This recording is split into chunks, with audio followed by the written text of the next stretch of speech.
Hi and welcome again. Here we are on day 24, isn't it? Oh no, 23 of my 30-day challenge. I said last night that what I wanted to do is to really talk this week about storytelling, and that's really what I'm going to be doing.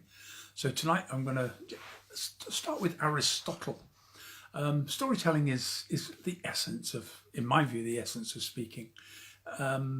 You can get all sorts of facts and figures.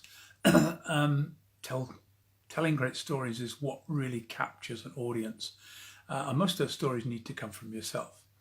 Now, if we look back through history of how storytelling has evolved, storytelling is the oldest known form of communication. One of the oldest pieces of literature that still exists is about 4,000 years old. It's the Epic of Gilgamesh.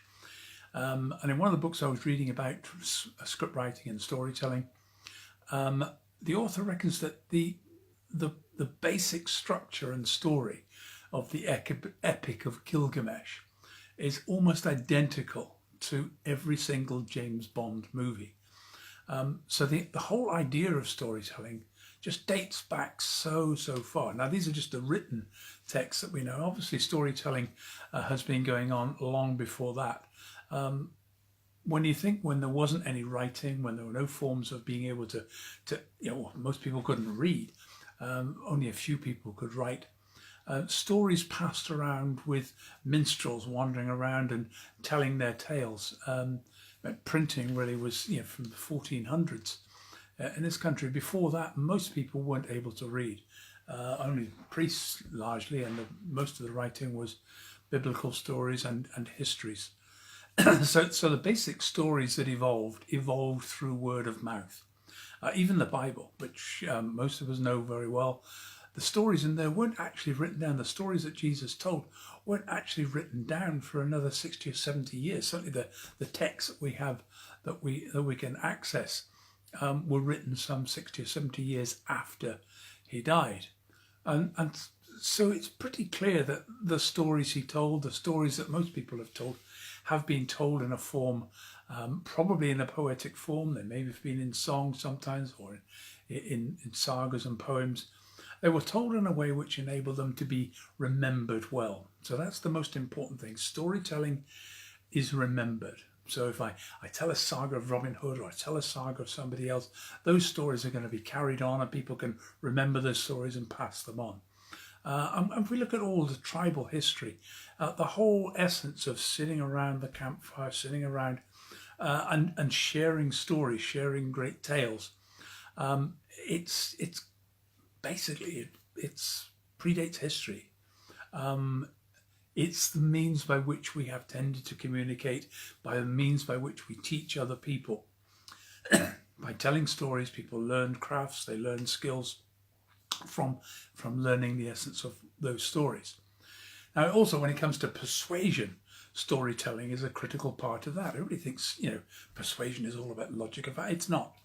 The basis of persuasion is about storytelling, and the great writer on this was Aristotle 2,500 years ago, and he put forward what he called his three great proofs: ethos, logos, and pathos.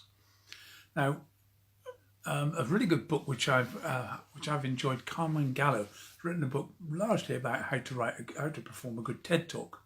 Worth reading if you want to do a TED Talk, because there's some really good, excellent analysis of great TED Talks, and it's worth having a look at those. And what those three great proofs were clear and evident in a lot of the good TED Talks.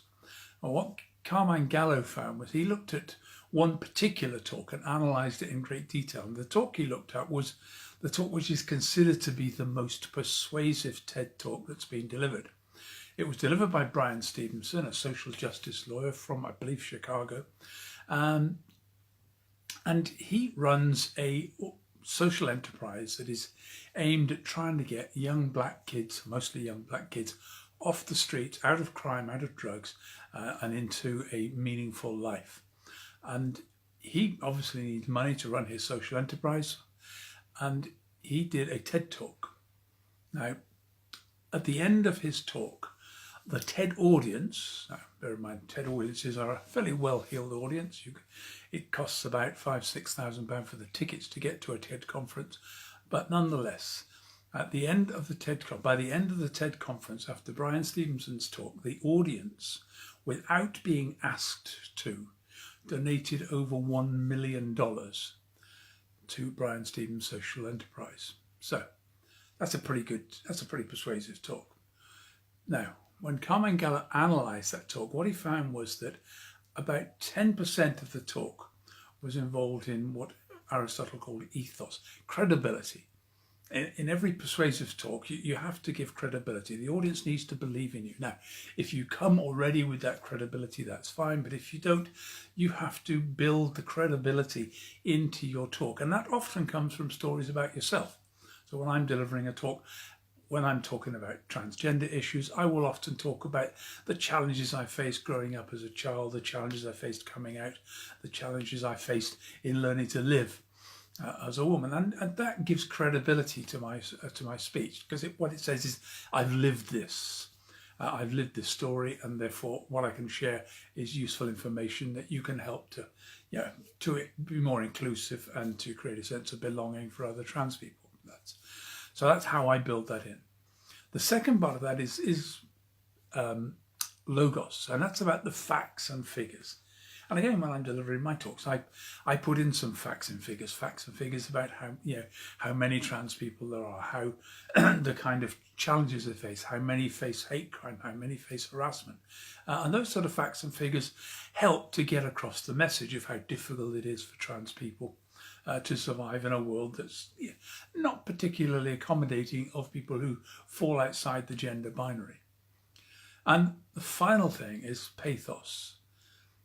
And in Brian Stevenson's talk, 10% of his talk was ethos, credibility, 25% was logos, facts and figures around the challenges of young kids, but a full 65% of the talk was all about pathos. It was the stories of his life that actually drew the audience in. Now, what we know happens when you tell a story is that they've done some work at Princeton University where they took a storyteller and got her to read stories, and she actually did it in both her home language, which I believe was Latvian, and in English. And then they took a bunch of students, and what they'd done was the storyteller was on an MRI scanner, and they scanned her brain while she was telling a story in both languages, and they could see what happened to her brain. They then took the students and they listened to the story in both languages.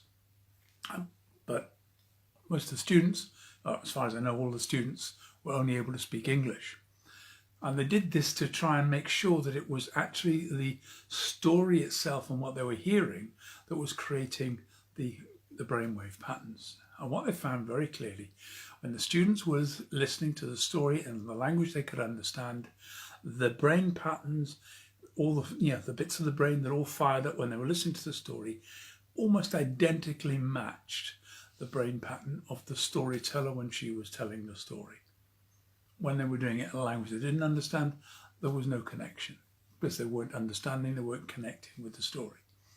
So this is what we found. When somebody tells a story, we connect with it. We connect with it at a level in which we feel the same emotions. The brain can't distinguish between reality and fantasy. And if we're taken into a fantasy story, this is why when you go to see a horror movie, you feel scared.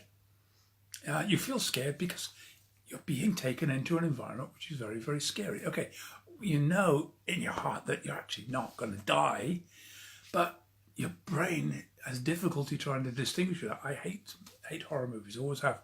I'm just way too easily drawn into it and feel it and sense it, and I don't like that feeling of being scared. So that's me. I like some thrillers, but I stop when it gets too heavy. So there's the thing. Storytelling draws the audience in. They feel the emotion, they feel the same way that the storyteller feels. So these are the three great proofs of Aristotle. Credibility from ethos, logos, your facts and figures, and pathos. And the important thing is you need a little bit of You need to just establish your credibility. Don't overdo it. 10%. About 25% is facts and figures, and the rest is all down to the stories that engage the audience so they connect with you, they feel for you, and they feel themselves in that story. It's like you've taken the feelings that you've got and plugged them into your audience, and they sense and feel that themselves. And that makes it memorable, that makes it persuasive, and that encourages audience to take action, which, let's face it, that's what we're trying to achieve when we're speaking. I want you to remember my message. I want you to take action. They're two critical things. If I can't achieve that, no point in doing it. So that's it for tonight. Just a little thought around storytelling. When you're trying to construct your stories, focus on the stories. Don't deal with facts and figures. Don't worry too much about selling yourself. A little bit of that. But concentrate on telling stories that engage the audience and get the message across. That's it. Talk to you tomorrow night. Take care.